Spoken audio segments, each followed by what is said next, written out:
আসুন প্রিয়জনেরা, আমাদের অন্তরের যে সমস্ত প্রার্থনা উদ্দেশ্য আমরা নিয়ে এসেছি, আমরা তা ঈশ্বরের কাছে বেদিতে উৎসর্গ করি। যারা বিভিন্নভাবে কষ্টের মধ্যে আছে, দুঃখে আছে, বিশেষভাবে দৈনন্দিন চাহিদা পূরণে যারা ব্যর্থ হচ্ছে, খাদ্য, বস্ত্র, বাসস্থান, আমরা সেই সমস্ত দীন অনাথ গরিব দুঃখী মানুষের কথা স্মরণ করি, প্রার্থনা করি। পিতা ও পুত্র ও পবিত্র আত্মার নামে। আমাদের প্রভু যীশু খ্রিস্টের অনুগ্রহ, পিতা পরমেশ্বরের প্রেম এবং পবিত্র আত্মার নিত্য সহায়তা আপনাদের সবার মধ্যেই বিরাজ করুক। আসুন প্রিয়জনেরা, আমাদের বিগত জীবনের সকল পাপ, সকল স্মরণে আনে অনুতপ্ত হই, যেন এই পূর্ণ যজ্ঞ রহস্য উদযাপনের যোগ্য হয়ে উঠি।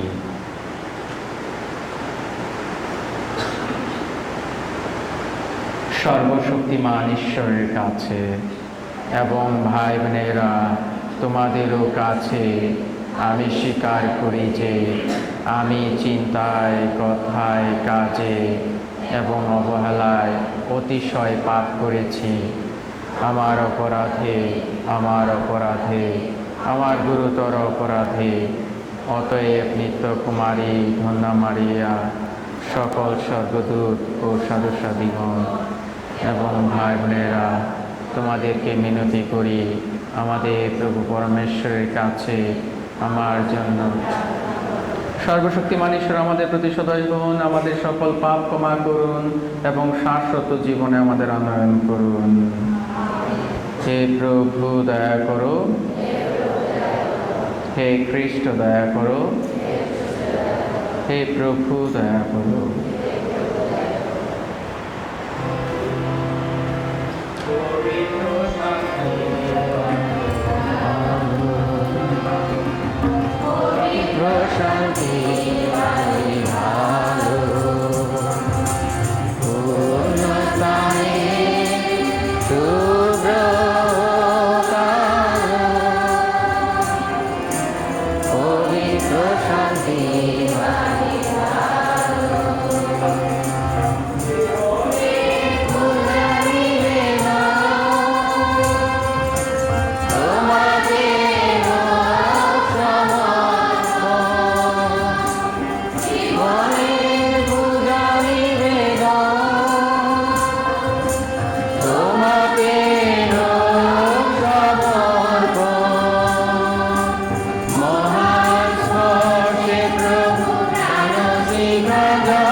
আসুন ঈশ্বরের জয় গান করি।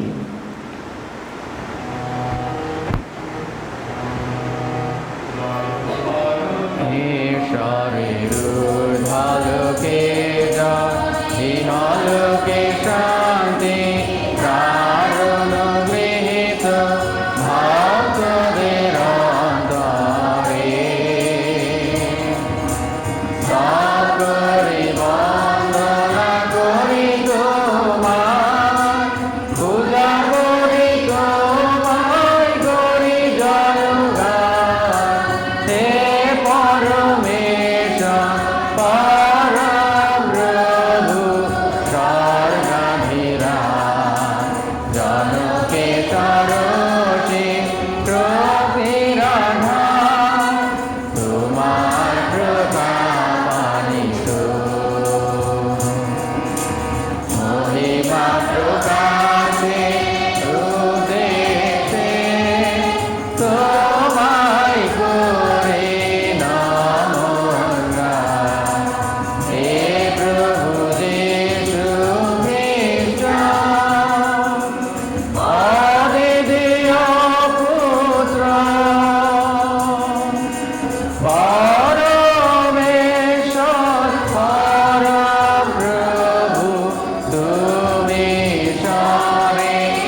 প্রার্থনা করি।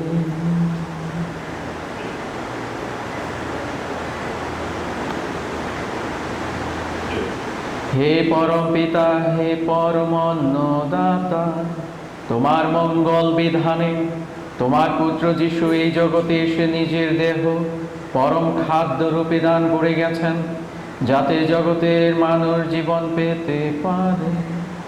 কৃতজ্ঞ চিত্তে আমরা তোমাকে অনুনয় করি, তোমার ভক্ত মণ্ডলী তোমার স্বর্গধামের অভিমুখে এই যে তীর্থযাত্রায় চলেছে, সেই দুর্গম পথে তুমি আমাদের নিত্য সঙ্গী থেকো। তোমার জীবন বাণীতে ও তোমার অমৃতান্নে আমাদের বলিয়ান করে তোলো। খ্রিস্টের সঙ্গে আমাদের একাত্ম করে রাখো, আমরা যেন তারই মতো জগতের পরিত্রাণের জন্য আত্মোৎসর্গ করতে পারি, আর একদিন যেন তোমার স্বর্গধামে পৌঁছে তার শাশ্বত মিলন ভোজে আনন্দে যোগদান করতে পারি। তোমার পুত্র আমাদের প্রভু যীশু খ্রিস্টের নামেই প্রার্থনা করি। পবিত্র আত্মার সংযোগে তোমার সঙ্গে হে পিতা, তিনি জীবনময় সর্বনিয়ন্তেশ্বর রূপে যুগে যুগে বিরাজমান।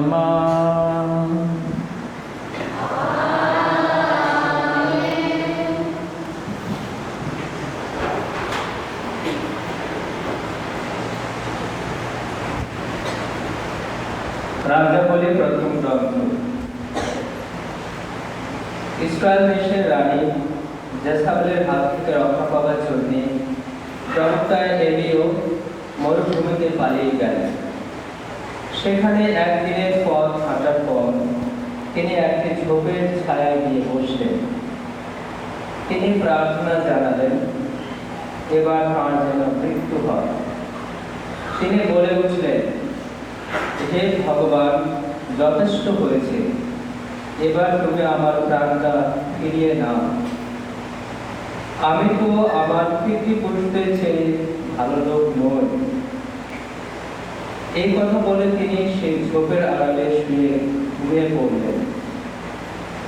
কিন্তু হঠাৎ এক স্বর্গদূত তাকে স্পর্শ করে বললেন, ওঠো, খেয়ে নাও। এলিও একবার তাকে দেখলেন। ওখানে তার মাথার কাছে রয়েছে গরম পাথরের সেঁকা একখানে রুটি আর এক কুঁজ জল। তিনি খানিকটা রুটি আর জল খেলেন, তারপর আবার শুয়ে পড়লেন। কিন্তু ভগবানের দূত দ্বিতীয়বার এসে তাঁকে আবার স্পর্শ করলেন আর বললেন, কই, ওঠো, খেয়ে নাও, নইলে এতটা পথ যাওয়া তোমার পক্ষে সম্ভব হবে না। তাই এলিও উঠে কাকে রুটি আর জল খেয়ে নিলেন, আর এই খাবার খেয়ে নতুন শক্তি পেলেন তিনি। 40 দিন 40 রাত হেঁটে চললেন ঈশ্বরের সেই পর্বত ভোরে পর্যন্ত। এই হল প্রভুর বাণী। ঈশ্বরকে ধন্যবাদ। ধ্যান নীতি। আস্বাদন করো, দেখো ভগবান কত মঙ্গলময়। আস্বাদন করো, দেখো ভগবান কত মঙ্গলময়। সর্বদাই ভগবানের স্তুতি গান গেয়ে যাব আমি, সততই আমার কণ্ঠে বেজে উঠবে আর গুণগান। ভগবানই আমার গৌরব, শোনো নবচিত্ত যারা আনন্দিত করো। আস্বাদন করো, দেখো ভগবান কত মঙ্গলময়। তোমরা আমার সঙ্গে ভগবানের গাও জয়গান, তার নামের গৌরব এসো গায় সংস্কারে। ভগবানকে খুঁজেছি আমি, তিনিও সাড়া দিয়েছেন। যত ভয়ভীতি থেকে তিনি আমায় মুক্ত করেছেন। আস্বাদন করো, দেখো ভগবান কত মঙ্গলময়। তাঁর দিকে চেয়ে দেখো, হও দীপ্তিমান। তোমাদের কারো মুখ কোনোদিন লজ্জায় কুঞ্চিত হবে না। দেখো, এই দিনজন জানিয়েছে কাতর মিনতি, ভগবানও তার সে ডাক শুনেছেন। সমস্ত সংকট থেকে তাঁকে তিনি রক্ষা করেছেন। আস্বাদন করো, দেখো ভগবান কত মঙ্গলময়। ভগবানকে সংগ্রাম করে যারা, তাদের সবার চারপাশে ভগবানের দূত নিজের শিবির বসান। সকলকে রক্ষাই করেন। আস্বাদন করো, দেখো দেখো ভগবান কত মঙ্গলময়, যারা তাঁর শরণাগত ধন্য ধন্য তারা। ও আস্বাদন করো, দেখো ভগবান কত মঙ্গলময়।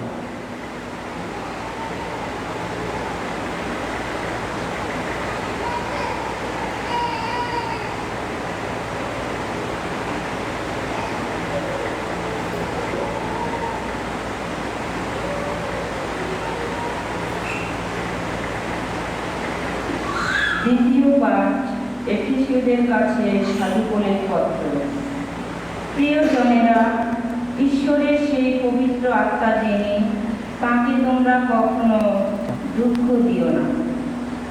তোমাদের অন্তরে তিনি সেই বিশ্ব মুদ্রাঙ্কন, যে মুদ্রাঙ্কনে তোমরা চিহ্নিত হয়েছ পূর্ণ মুক্তি লাভের সেই দিনটির জন্য। তোমাদের মধ্যে কোনো তিক্ততা, কোনো রোষ আক্রোশ রেখো না, কোনো কটু কথা, কোনো ক্রুদ্ধ চিৎকার, কোনো রকম অনিষ্ট কামনা আর নয়। তোমরা একে অন্যের প্রতি সহৃদয় হও কোমল প্রাণ, পরস্পরকে তোমরা ক্ষমা করে নাও, যেমন খ্রিস্টে তোমাদের আশ্রয় দিয়ে পরমেশ্বরও তোমাদের ক্ষমা করেছেন।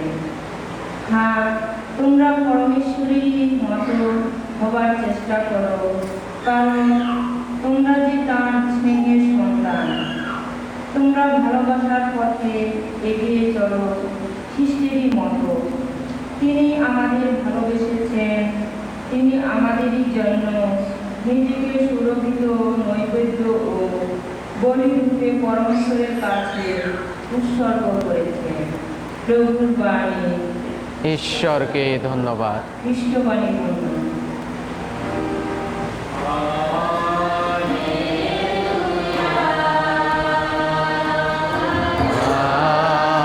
হালেলুয়া,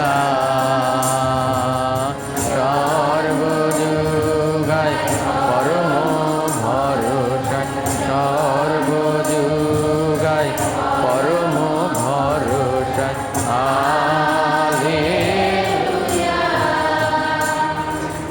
শুনো, প্রভু বলছেন, আমি পরম অন্ন, স্বর্গ থেকে নেমে আসা জীবনময় অন্ন। এই অন্ন গ্রহণ করে যারা অনন্তকাল বেঁচে থাকে তারা। তার মতো এমন অকুল, এমন মহিয়ান কে আছে তার মতো, এমন অকুল, এমন মহিয়ান। হালেলুয়া, হালেলুয়া, সর্বযুগায় পরম ভরসা, সর্বযুগায় পরম ভরসা। হালেলুয়া।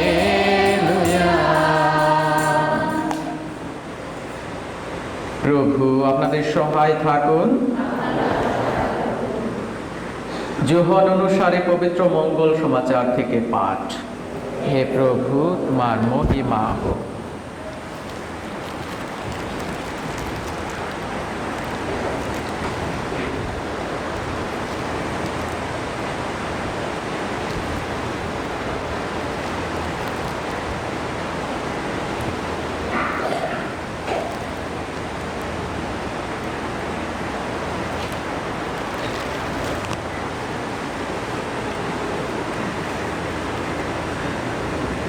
আমি স্বর্গ থেকে নেমে আসা সেই রুটি। যিশু এই কথা বলেছেন বলে ইহুদিরা তখন তার বিরুদ্ধে নানা কথা বলতে লাগলো। তারা বলছিল, ও কি যোসেফের ছেলে সেই যিশু নয়? আমরা তো ওর বাপ মাকে চিনি, তাহলে ও এখন কি করে বলে আমি স্বর্গ থেকে নেমে এসেছি? এর উত্তরে যিশু বললেন, তোমরা নিজেদের মধ্যে ওসব বলা বলে থামাও। কেউ আমার কাছে আসতে পারে না যদি না পরম পিতা যিনি আমাকে পাঠিয়েছেন তিনি আমাকে আমার দিকে টেনে আনেন। আমি শেষ দিনে তাকে পুনরুত্থিত করবই। প্রবক্তাদের বাণী গ্রন্থে এই কথা লেখায় আছে যে তারা সকলে পরমেশ্বরের কাছেই দীক্ষা পাবে। যে কেউ পিতার বাণী কান পেতে শুনেছে এবং এইভাবে জ্ঞান লাভ করেছে সেই আমার কাছে আসে।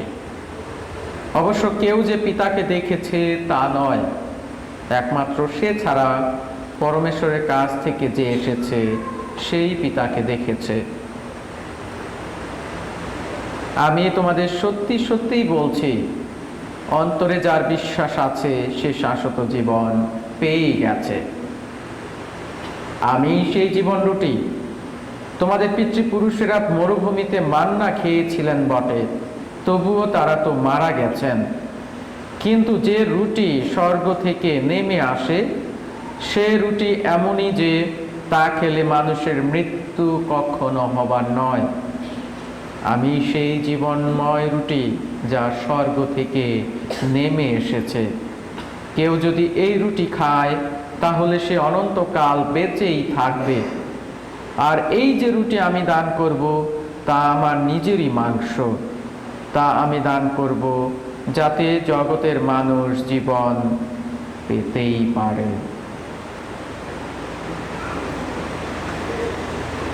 প্রভুর মঙ্গল সমাচার।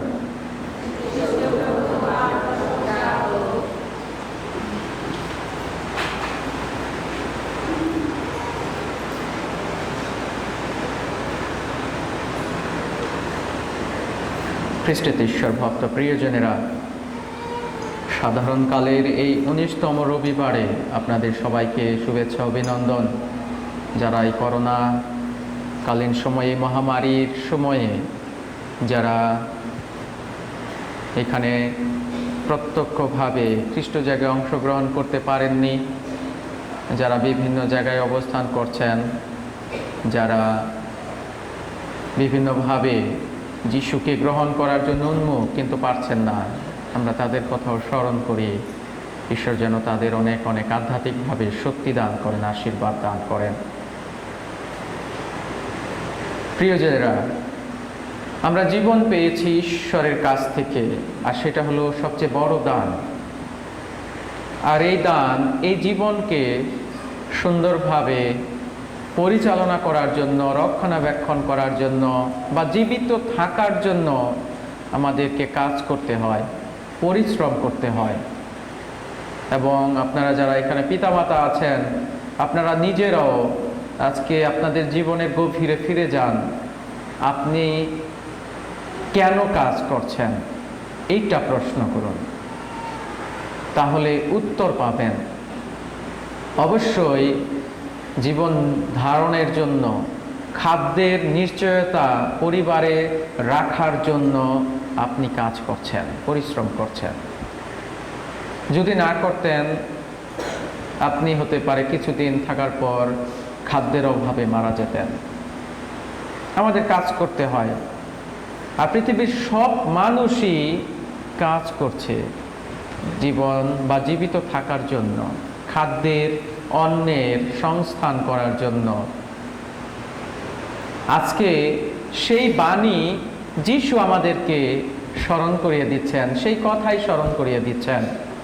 যে আজকে আমরা প্রথম পাঠ যেখানে শুনেছি, রাজাবলী প্রথম গ্রন্থ থেকে, যেখানে যিশুর আহ্বান শুনেছেন যে প্রবক্তা সেই এলিও কাজ করছেন।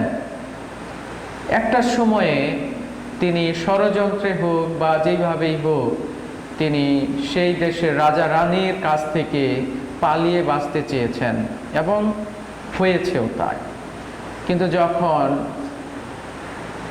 সে ওই রাজ্যে ছিল, সে বেঁচে ছিল, সে খাদ্য পেয়েছিল, জল পেয়েছিল, কিন্তু যখন সে মরুভূমিতে আছে তখন তার সাথে কিছুই নেই।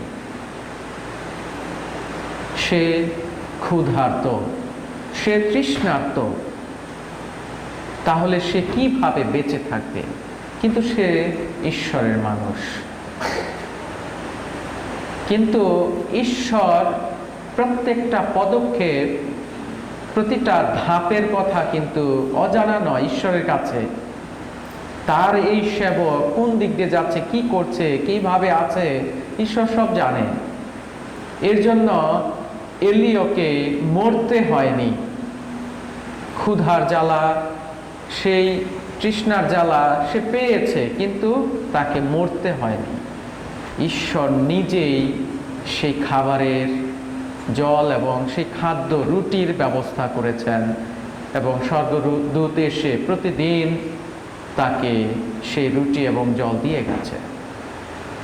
প্রিয়জনেরা, আমরা বলতে পারি আমি পরিশ্রম করি, তাহলে ঈশ্বর তো সরাসরি আমাকে কিছু দিচ্ছে না। এটা হতেই পারে, এটা আমাদের যুক্তি, মানবীয় একটা যুক্তি হতেই পারে এবং সত্য। কিন্তু আপনি যেই শক্তি পাচ্ছেন প্রতিদিন, আপনার হৃদয়ে যে বিশ্বাস আছে, আত্মবিশ্বাস আছে, সেটা কে যোগাচ্ছে? এটা অবশ্যই আপনি যোগাচ্ছেন না।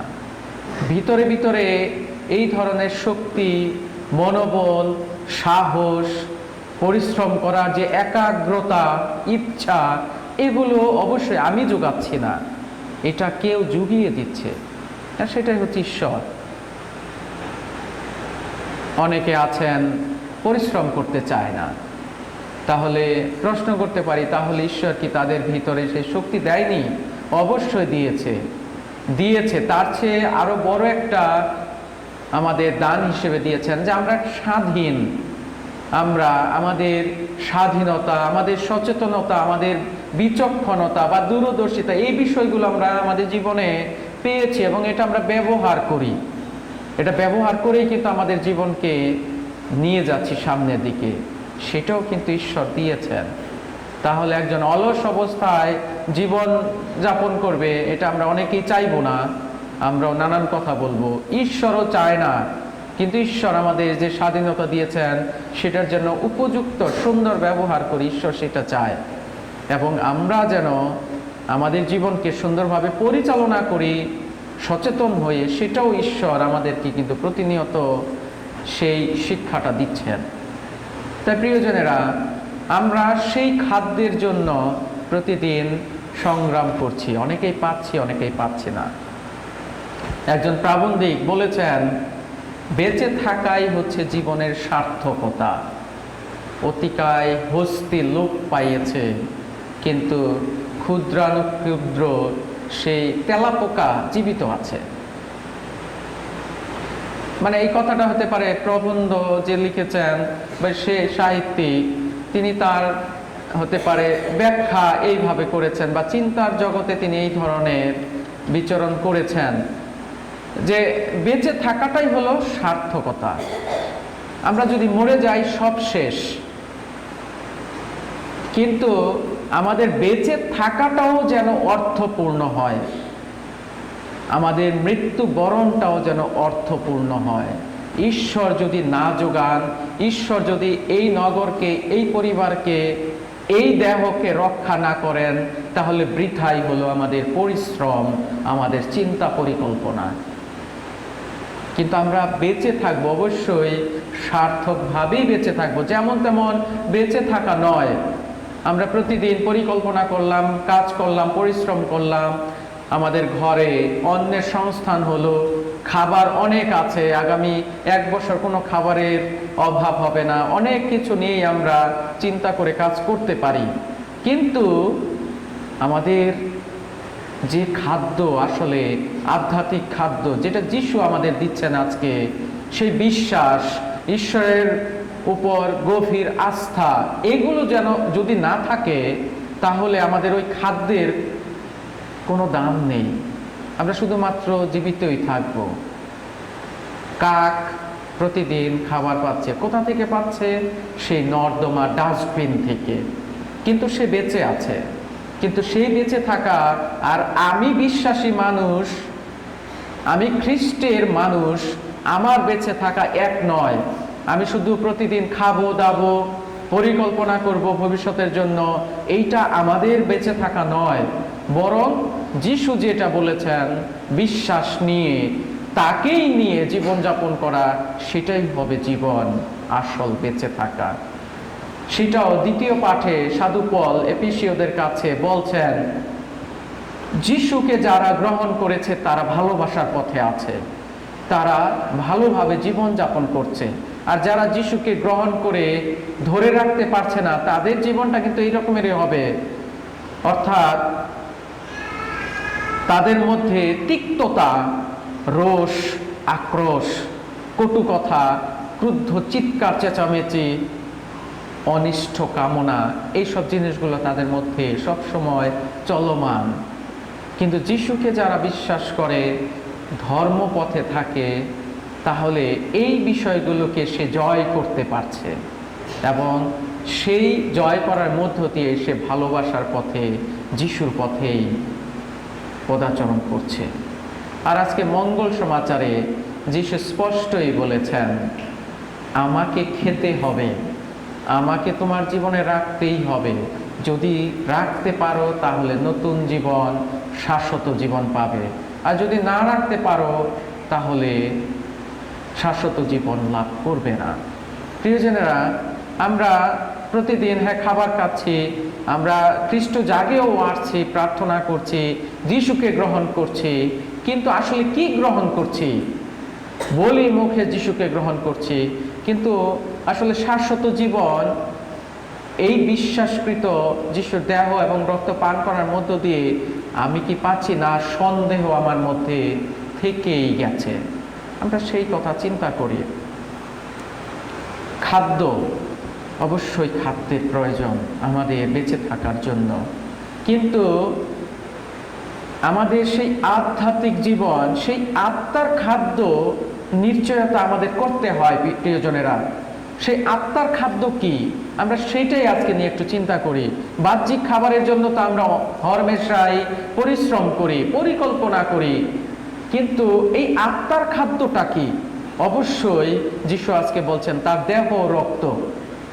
যে দেহ রক্তের প্রতি আমাদের আনুগত্য, বিশ্বাস আমরা প্রকাশ করতে এসেছি, সেই দেহ রক্ত গ্রহণ করার মধ্য দিয়ে সেই শাশ্বত জীবন লাভের উপায়।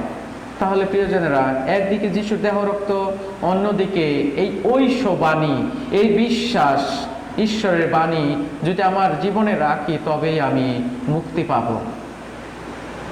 বাহ্যিক খাদ্য গ্রহণের পরে আমার এই দেহ হতে পারে শেষ হবে, মৃত্যুবরণ করার মধ্য দিয়ে শেষ হবে, এই বাহ্যিক দেহ শেষ হয়ে যাবে, কিন্তু সেই আধ্যাত্মিক জীবন, যে আত্মিক জীবন রয়েছে প্রিয়জনেরা, সেই আত্মিক জীবনকে আমি কিভাবে রক্ষা করব? অবশ্যই এই ভাত ডাল বা এই মাছ তরকারি এইসব বিষয় দিয়ে আমি রক্ষা করতে পারবো না। এর জন্য আমার কি প্রয়োজন? অবশ্যই সেই আধ্যাত্মিক খাদ্য, যেটা যিশু দিচ্ছেন দেহ রক্তের, সেই মাংসের মধ্য দিয়ে, সেই বিশ্বাসের মধ্য দিয়ে, সেই বাণীর মধ্য দিয়ে। আমরা যেন সেই বাণী আজকে আমাদের হৃদয়ে রাখি, আমাদের জীবনে রাখি।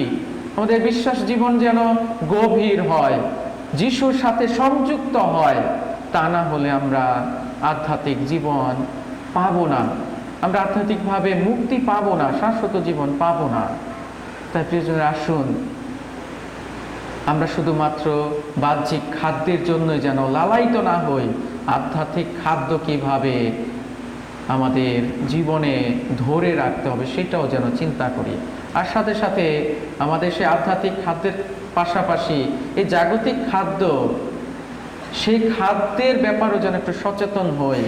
অনেক মানুষ সারা পৃথিবীতে প্রতিদিনই প্রায় কোটি কোটি মানুষ সারাদিন বা অর্ধদিন খাবার পাচ্ছে না, সারা বেলা অর্ধবেলা খেয়ে, হতে পারে এক মুঠ খেয়ে জীবন নির্বাহ করছে। আর আমরা অনেকেই আছে, আমাদের ঘরে খাদ্য মজুত আছে, কিন্তু আমরা অন্যের কথা চিন্তা করছি না, আমরা খাবার নষ্ট করছি।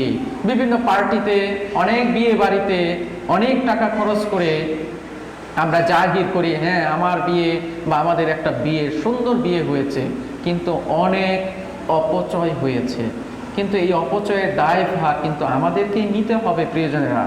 কারণ ঈশ্বর বলেছেন, তুমি ওই দিন অনাথ মানুষের মুখে অন্ন যদি তুলে দাও, সেটা আমার মুখে তুলে দেওয়া হয়। তো আমরা প্রার্থনা করি, যারা এই অপচয় করছে, যারা এই জাগতিক জীবন নিয়েই শুধু আছে, তাদের যেন মনের পরিবর্তন হয় এবং এই জাগতিক খাদ্য যেন পরস্পরের সাথে ভাগ করে, সহভাগিতা করে সেই শাশ্বত জীবন লাভের পথে সেও যেন হাঁটতে পারে।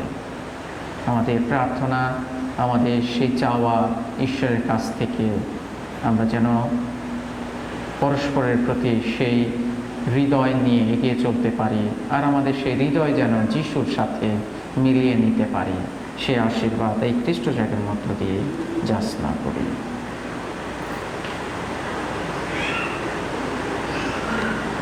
আসুন প্রিয়জনেরা, আমাদের বিশ্বাস ঘোষণা করি।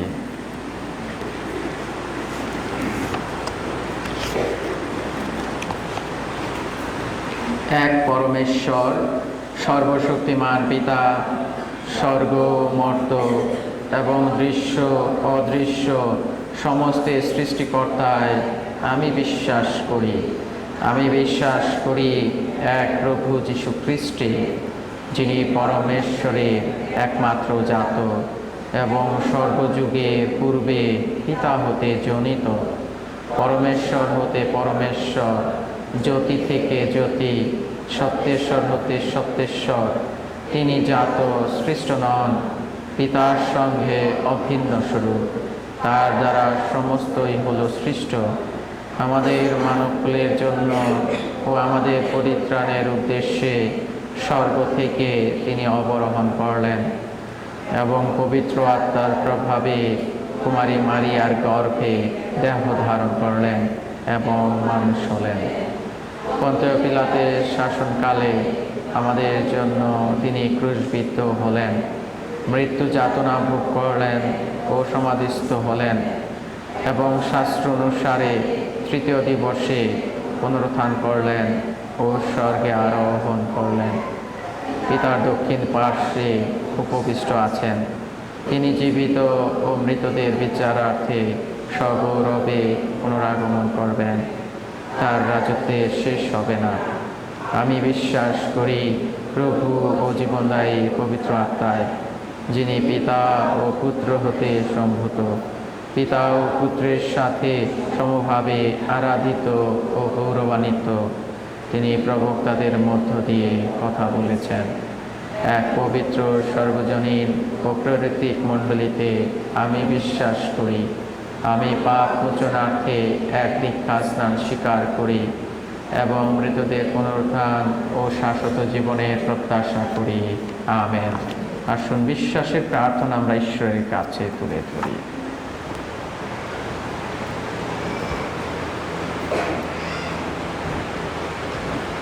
স্বর্গীয় পিতার প্রেমের প্রকাশ স্বরূপ প্রভু নিজেকে আমাদের জীবনের অন্য রূপে দান করেছেন।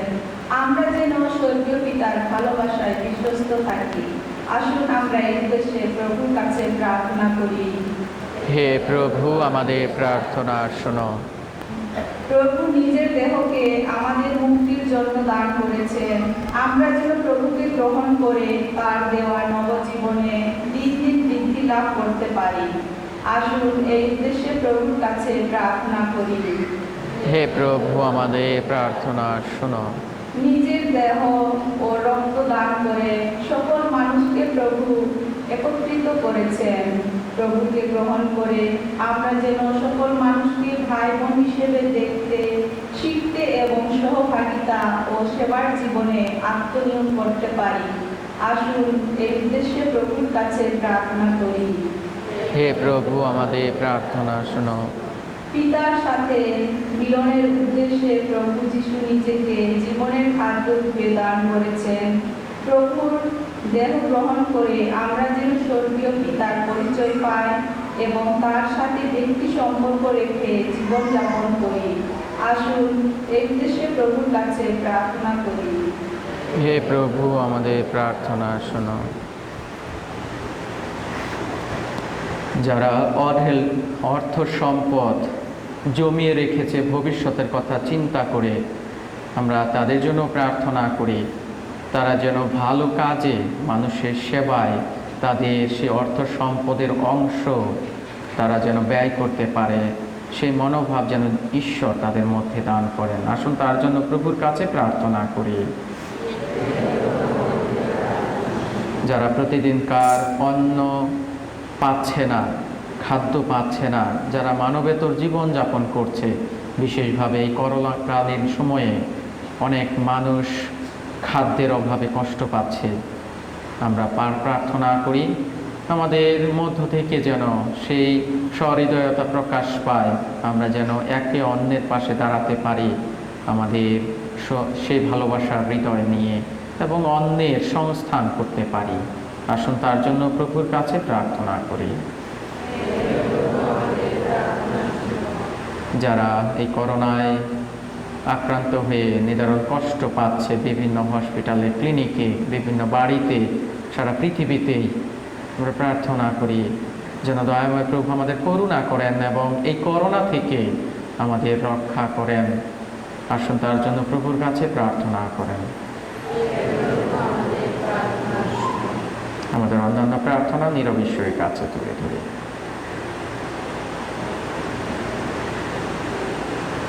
হে প্রভু, তোমার জন্যও আমরা ক্ষুধিত তৃষিত, তুমি আমাদের প্রার্থনা সকল গ্রহণ করো এবং যাত্রাপথে জীবনময় খাদ্যে পরিতৃপ্ত করে আমাদেরকে শক্তিশালী করে তোলো। প্রার্থনা করি প্রভু যীশু খ্রিস্টের নামে।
ঈশ্বর ভক্ত প্রিয়জনেরা প্রার্থনা করুন যেন আমারও আপনাদের এই যজ্ঞ পরম পিতার কাছে গ্রহণযোগ্য হয়। প্রশংসা ও গৌরবার্থে এবং আমাদের ও তার সমগ্র পবিত্র মণ্ডলীর মঙ্গলার্থে হতে অর্পিত এই উৎসর্গ প্রভু গ্রহণ করুন। হে চির উদার তোমার ভক্ত মণ্ডলী আজ তোমার চরণে এই যে অর্ঘ্য নিবেদন করতে চলেছে, তুমি তোমাকে উৎসর্গ করার জন্য আমাদের দিয়েছ। তুমি তা প্রসন্ন হয়ে গ্রহণ করো। তোমার আশীর্বাদে তা হয়ে উঠুক আমাদের মুক্তি পথের পরম সম্বল। প্রার্থনা করি প্রভু যীশু খ্রিস্টের নামে। প্রভু আপনাদের সহায় থাকুন, আপনাদের হৃদয় মন উত্তোলন করুন। আসুন আমরা ঈশ্বর প্রভুর ধন্যবাদ করি।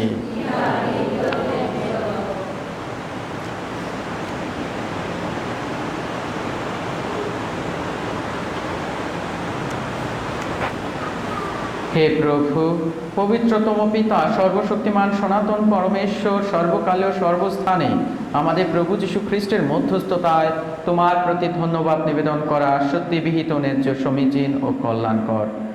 প্রকৃত চিরন্তন যাজক হয়ে চিরকালীন যজ্ঞ বিধি প্রবর্তনে তিনি নিজেকে তোমার কাছে মুক্তি বলিরূপে প্রথম অর্পণ করলেন এবং তার শরণার্থে তা নিবেদন করতে আমাদের নির্দেশ দিলেন। আমাদের জন্য বলিকৃত তার দেহ গ্রহণ করে আমরা বলবান হই এবং আমাদের জন্য নিপাতিত রক্ত পান করে আমরা বিধৌত হই। অতএব স্বর্গদূত ও মহাদূতগণের সঙ্গে, রাজ্য পরাক্রম সমূহের সঙ্গে এবং সমস্ত স্বর্গবাহিনীর সঙ্গে আমরা তোমার প্রশংসার জয় কীর্তন করে অবিরত বলি।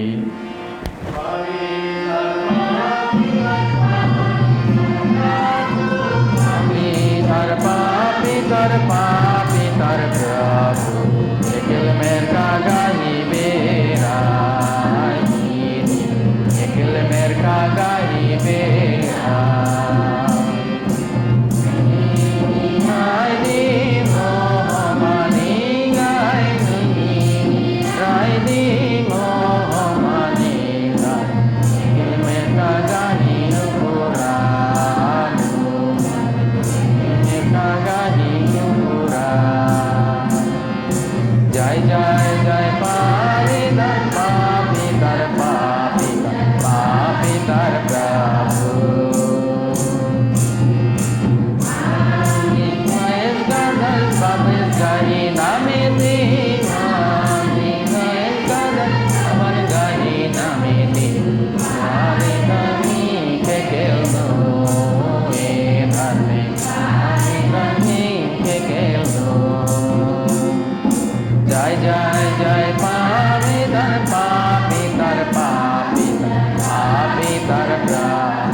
সত্যি হে প্রভু, তুমি পবিত্র, সমস্ত পবিত্রতার উৎস। নয় করি শিশির বর্ষণের মতো তোমার আত্মার প্রেরণে উপহার পবিত্র করো, যেন তা আমাদের জন্য আমাদের প্রভু যীশু খ্রিস্টের দেহ ও রক্ত পরিণত হয়। মৃত্যু যাতনায় স্বেচ্ছায় সমর্পিত হওয়ার ক্ষণে ভোজে বসে তিনি রুটি হাতে নিলেন এবং ধন্যবাদ জানিয়ে তা ভাঙলেন এবং তার শিষ্যদের দিয়ে বললেন, নাও, এ থেকে খাও সকলে, কেননা এই আমার দেহ যা তোমাদের জন্য সমর্পিত হবে।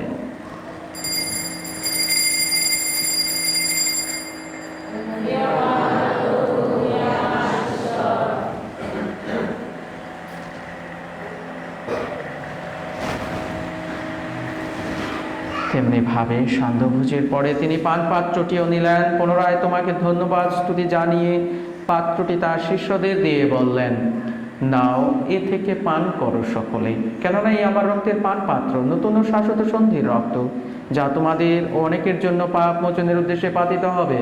আমার শরণার্থে তোমরা এই অনুষ্ঠান করো।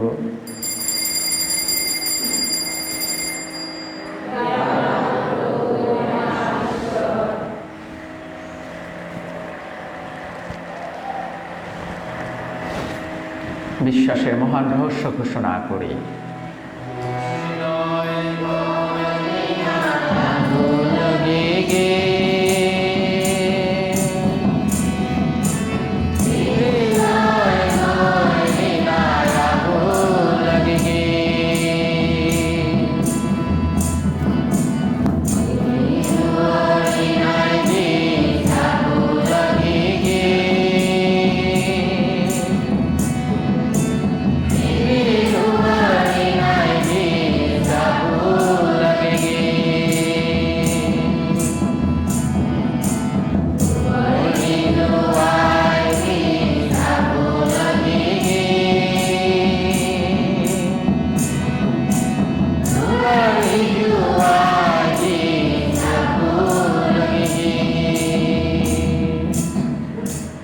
অতএব হে প্রভু, তার মৃত্যু ও পুনরুত্থানের স্মরণ উৎসব পালন করে আমরা জীবনদায়ী রুটি এবং মুক্তিদায়ী পান পাত্র তোমার কাছে নিবেদন করি। তোমার সম্মুখে দাঁড়াতে ও তোমার সেবা করতে তুমি আমাদের যোগ্য করে নিয়েছো, তোমাকে ধন্যবাদ জানাই। মিনতি করি, খ্রিস্টের দেহ রক্তের সহভাগী হয়ে আমরা যেন পবিত্র আত্মার দ্বারা সম্মিলিত হয়ে এক হতে পারি। হে প্রভু, সমগ্র ভূমণ্ডলে বিস্তৃত তোমার উপাসক মণ্ডলীকে স্মরণে রেখো। আমাদের পোপ ফ্রান্সিস, আমাদের বিশপ জেরবাস ট্রুজারিও এবং যাজক সমাজের সাথে তাকে তোমার প্রেমের পূর্ণতায় গড়ে তোলো। পুনরুত্থানের প্রত্যাশায় নিদ্রিত আমাদের ভাই বোনদের স্মরণ করে, যারা আমাদের পরিবার থেকে পরলোকগত হয়েছেন।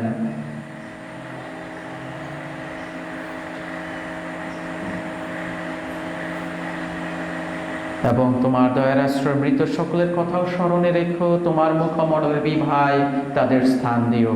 মনোনয় করে আমাদের সকলের প্রতিও সদয় হও, যেন ঈশ্বর জননী ধন্যা কুমারী মারিয়া, তার স্বামী ধন্য যোসেফ, ধন্য প্রেরিত শিষ্যগণ এবং যুগে যুগে তোমার প্রীতিভাজন সকল সাধু সাধ্যের সঙ্গে আমরা শাশ্বত জীবনের সহভাগী হওয়ার যোগ্য হয়ে উঠি এবং তোমার প্রশংসা ও মহিমা কীর্তন করতে পারি তোমার পুত্র যীশু খ্রিস্টের দ্বারা।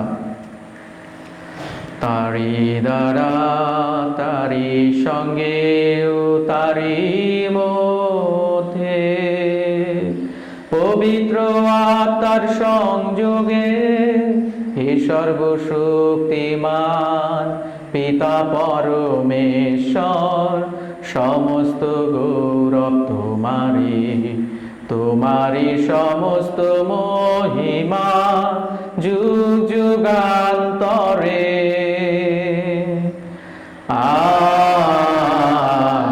আমেন,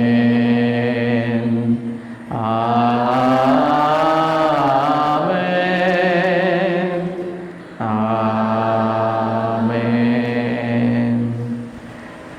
আমরা যেন যিশুর দেহ রক্ত গ্রহণের মধ্য দিয়ে আধ্যাত্মিকভাবে বলিয়ান হই এবং আমাদের যা কিছু আছে আমরা যেন সেই দুনিয়ার অনাথ, দুঃখী, গরিব মানুষের সাথে সহভাগিতা করতে পারি, সেই শক্তি চেয়ে বলি।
হে প্রভু, নয় করি সকল অনর্থ হতে আমাদের রক্ষা করো, প্রসন্নে প্রত্যহ আমাদের শান্তি প্রদান করো, যেন তোমার করুণার উপর নির্ভর করে আমরা পাপ থেকে সর্বদা মুক্ত এবং সমস্ত সংকট থেকে নিরাপদে থাকি।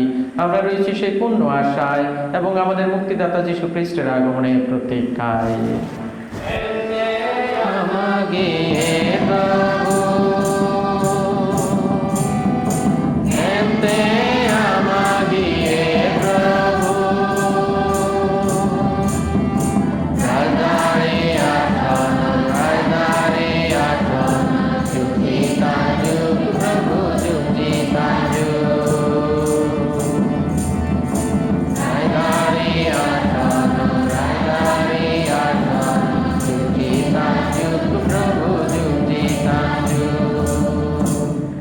হে প্রভু যীশু খ্রিস্ট, তুমি তোমার প্রেরিত শিষ্যদের বলেছ, আমি তোমাদের কাছে শান্তি রেখে যাচ্ছি, আমার এই শান্তি তোমাদের দান করছি। আমাদের পাপের প্রতি নয়, বরং তোমার মণ্ডলীর বিশ্বাসের প্রতি দৃষ্টিপাত করো। প্রসন্ন হয়ে তোমার ইচ্ছানুসারে তাকে শান্তি একতা প্রদান করো। তুমি জীবিত আছো, রাজত্ব করছো যুগে যুগান্তরে। প্রভুর শান্তি সর্বদা আপনাদের প্রত্যেকের মধ্যেই বিরাজ করুক।